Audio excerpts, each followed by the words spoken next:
Beep, beep, beep, beep, beep. Welcome to the court of the Edijester. Good morning. How are we, people? Yes. It was weird. Was it me or was it windy last night? All me windows blew open, which they do in the night and wake me up, which is why I'm sat here at 3 o'clock in the morning. Right, so 3 o'clock in the morning. It's windy and it's chilly. Would you believe it? Chilly on the 5th of August in the UK. What a surprise. Anyway, enough. What we got for you today? Well, this is interesting. There's a whole thing going on with this Censorship Act, the Online Safety Act. Talk about the law of unintended consequences. This may be the biggest historical example of that when we look back in a few years, as it is the most disgusting act I've ever come across, with the exception of the Video Recordings Act back in the 1980s, which was another load of nonsense. So there's an interesting article that has appeared, which was originally in the National Scot. So I've got a link for you to it downstairs in the Dubras as usual. Before that, come be a warrior teacher, buy me a coffee, the usual stuff, Substack, blah, blah, blah. Articles on Twitter, which are quite interesting. I've done some of those. I quite enjoyed doing that. And other than that, let's dig straight in, because this also illustrates something else that I think you'll find interesting. We've got here a tech expert was called a pedo in UK government Online Safety Act meeting. This is pure brass eye. Pure brass eye. The whole thing is pure brass eye. It's absolutely amazing. I was also surprised when I saw my some of my friends recently, and also chatting to the warrior teachers. There are people who've never seen brass eye. I think that's utterly extraordinary. I do really, especially the pedo special, right? An internet privacy expert has said she was called a pedo during UK government meeting after raising concerns about the Online Safety Act, the OSA.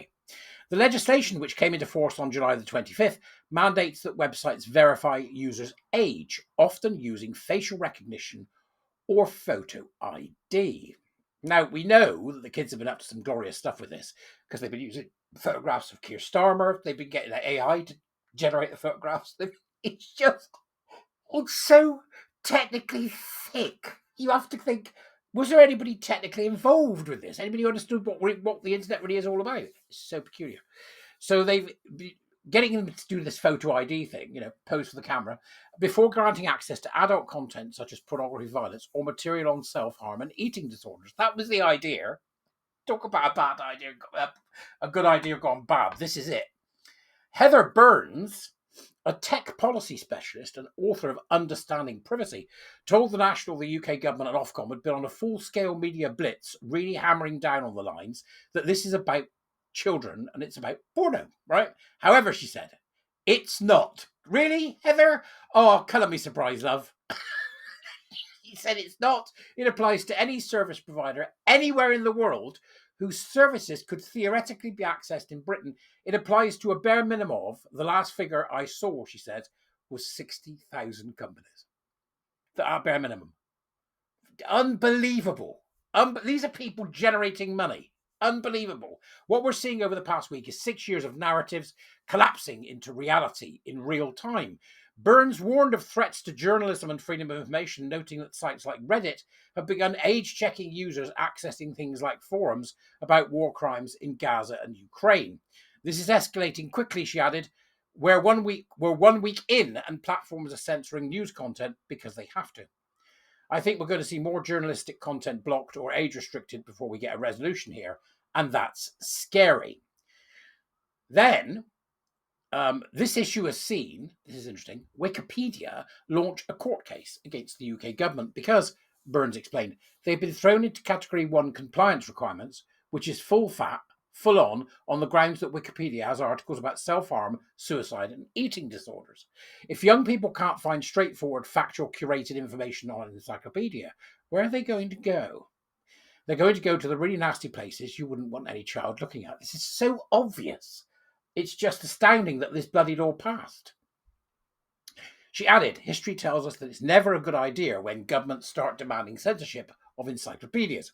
The tech expert said she had spent the last 6 years of her career focusing on the Online Safety Act, but that she had been admonished for raising concerns during a meeting with the then-run Tory UK government. I was actually in a meeting with the UK government in 2020 where I was called a pedo for trying to point out these issues to them, Burns said. It's just This is just ridiculous. You go back to the office and talk about it, and everyone gives you a round of applause and says you're in the club now.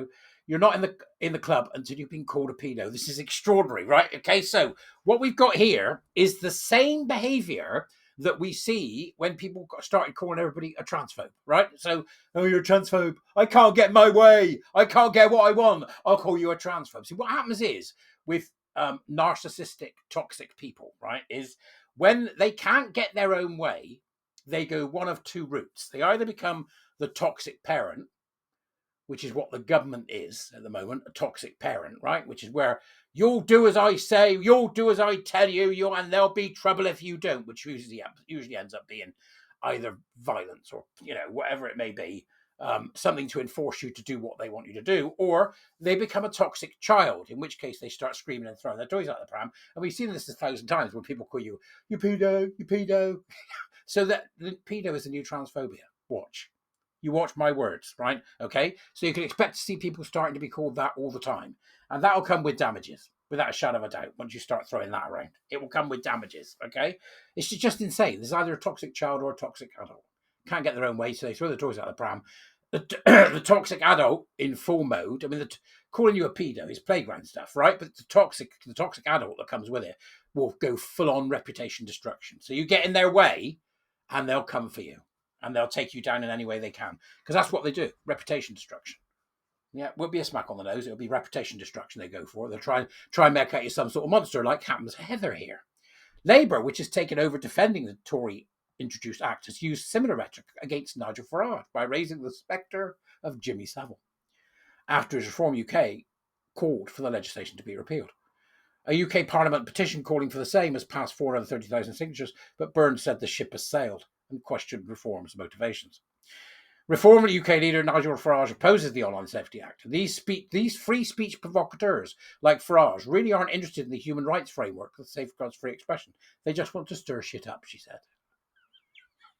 So what we got here, right, with Heather Burns, is somebody who's like, oh, this is really bad. It's really bad. I don't want it to happen. It's really bad. Yeah, but so's he. Because people think there's a middle ground with this. There is no middle ground. Get off the internet. Stop censoring things, right? And if you want children to be looked after, help parents do it. There's everything that they need technologically to do it out there. You cannot do it with a sledgehammer approach, which we've done. I mean, the most interesting thing being in the article, as you'll see, is that this is very much about this need to control, isn't it? It's a peculiar need to control. Right, so that, in other words, they're saying, well, the best way to control is this. Let's make everybody children until they prove otherwise. And let's make all websites guilty until they prove otherwise. So in other words, we're now all guilty of being something we're not until otherwise. If you want to live in a world where guilty before innocent is the way that we work, then the online bill is for you. Sorry, but that seems to be what it is. Go and have a look. Now listen, one more thing. When you go and have a look, it might be a bit difficult to read. So use reading mode if you need to, because it's, just one of those things. Use reading mode. But I think it's interesting. You go and have a look and let me know what you think. I'll see you later. Bye-bye.